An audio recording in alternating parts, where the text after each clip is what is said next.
आप नहीं मानेंगे तो क्या हो जाएंगे? नास्तिक हो जाएंगे। ऐसा मत डरें, इस विवेक को ही सर्वोपरि रखें। इसलिए अब उस प्रभु पे ध्यान लगाना, इस प्रभु को मान न पाना, ये कितना अन्याय हो जाएगा।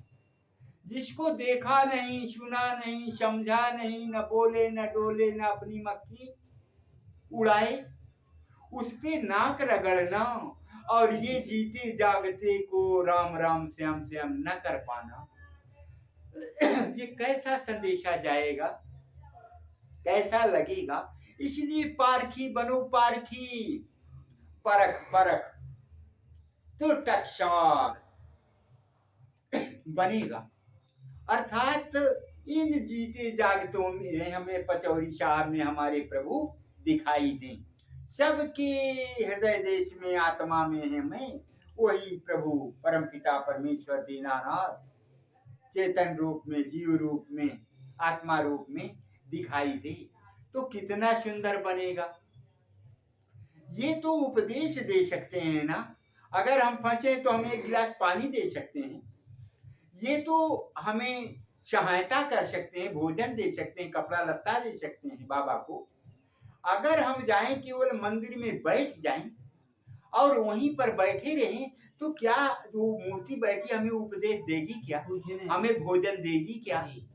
नहीं देगी। भोजन के लिए इस बाबा को गृहस्थ आश्रम वालों के पास जाके कमंडल को खटकाना पड़ेगा, यही ना। उससे बाबा शिक्षा दे कि जो हमारी मूर्ति है, प्रतीक है, उनने क्या कर्म किए थे वो कर्म करे तब तो ठीक है। अब तो निठल्ला होकर बाबा वहीं बैठ गया अकर्ता होकर कुछ कर नहीं रहा, झाड़ू दूसरा कोई आए लगाए, अपना बैठा है होती होकर के पेट पूरा करके, कोई लाए तो खाए, अपने न बना रहा है न कुछ कर रहा है, झाड़ू भी नहीं लगा रहा है, कुछ पारिश्रमिक भी नहीं कर रहा है। समझ में आ रहा है? तो ये कोई स्थिति का प्रतीक नहीं है और ये कोई संत की संतता का प्रतीक नहीं है। इन सब चीजों को समझना है। बहुत मुस्टंडे आपके दरवाजे में वो 6 फीट वाले आ जाते हैं, गाड़ी बुक करके, चरपहिया ले करके, धान के टाइम में, गेहूं के टाइम में बोरी भर भर के दो, तो डर नहीं जाना। वो भोजन करें तो भोजन करा देना, उनको हार्ड कैश नहीं देना, अनाज भर भर के नहीं दे देना, कोई पाप नहीं लगेगा। अगर उनको आप देते हो तो अकर्मण्य हो करके, जब बगैर परिश्रम किए, बगैर पसीना बहाए इतना मिल जा रहा है तो परिश्रम क्यों करेंगे? वो लाल पहन लिया, सफेद हमारे जैसे ड्रामा पहन लिया, पीला पहन लिया, यही ना। यही तो अभी आप लोग माघ मेला में देखते हैं, 10-20 को बुलाए तो आए तो जल्दी हमें पैसा दो, जूठा करके जाना चाहते हैं दूसरी जगह प्रसाद करने जाना। संत संत ऐसे संत होते हैं क्या? इनको संत कहेंगे क्या? जो शक्लेंद्रिय संयम करी, और उनका तो इंद्रिय का कोई संयम ही नहीं है। एक इंद्रिय का संयम नहीं, शक्लेंद्रिय संयम तो भूल गए। शक्लेंद्रिय संयम वाला तो संत होगा जो सतों का भी अंत कर दे, वो संत। और वो तो अभी तीनों ही गुणों में रात दिन पिरोए हुए हैं। कामना कामना, कितना पैसा एक एक दिन में इकट्ठा हो जाए, उसी में लगे हुए हैं। इसलिए थोड़ा सा उनको जाने, पहचाने और समझे तो सुंदर बनेगा। शायद बैठना, इस तरह से आप हम अब सत्संग के माध्यम से जो यहाँ मिल रहा है, तो पारस रूपी जीव है, लोह रूप संसार। ये संसार जड़ है, जड़, और ये जीव जो है आत्मसत्ता है। तो जड़ चेतन का निर्वार करो, इसका परख करके बिलगाव करो। ये क्या आपको दे रहा है? जड़ जड़ जो ये प्रकृति है, अश्वधा मूल प्रकृति। तो आप तो कहेंगे कि हमें खाने पीने के लिए यहीं से सब कुछ सुलभ हो रहा है, यही तो सत्य है।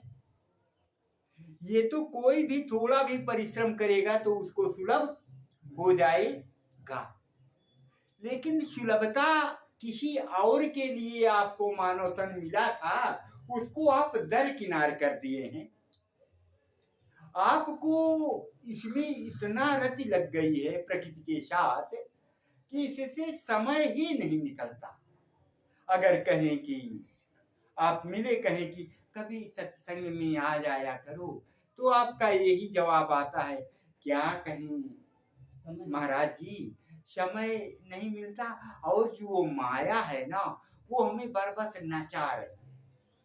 कैसा भूल भुलैया है आपको, माया आपको नचा रही है, माया आपको जबरदस्ती दारू पिला रही है, माया आपको सिगरेट चरस अफीम पिला रही है। ये माया कैसी है? ये माया के सृजन करता आप ही हैं। आपने ही गलत गलत किया है, आपकी आंखें गलत किया है, आपके कानों ने गलत किया है, आपकी ये चाम ने गलत किया है, आपके पैर ने गलत किया है, आपकी इस हाथ ने गलत किया है, इस जुबान ने गलत किया है, ये वाक इंद्री ने गलत किया है। तो गलत तो फिर आपने किया है, तो दूसरे को क्यों गलत ठहरा रहे हैं? वो कहाँ है माया? माया कोई वस्तु विशेष है, व्यक्ति विशेष है क्या? आप जैसा किए वैसा कर्म बना, तो उसके भुक्त भोगी हुए। तो क्या करें, प्रभु की मर्जी ही ऐसी थी।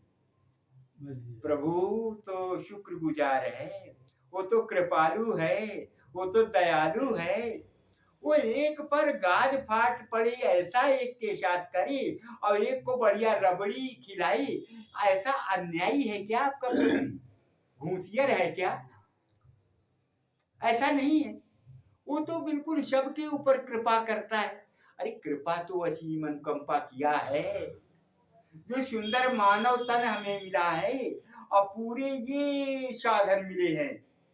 तुलसी बाबा क्या कह रहे हैं? साधन धाम मोक्ष कर द्वारा, पाई न जेहि पर लोक संवारा।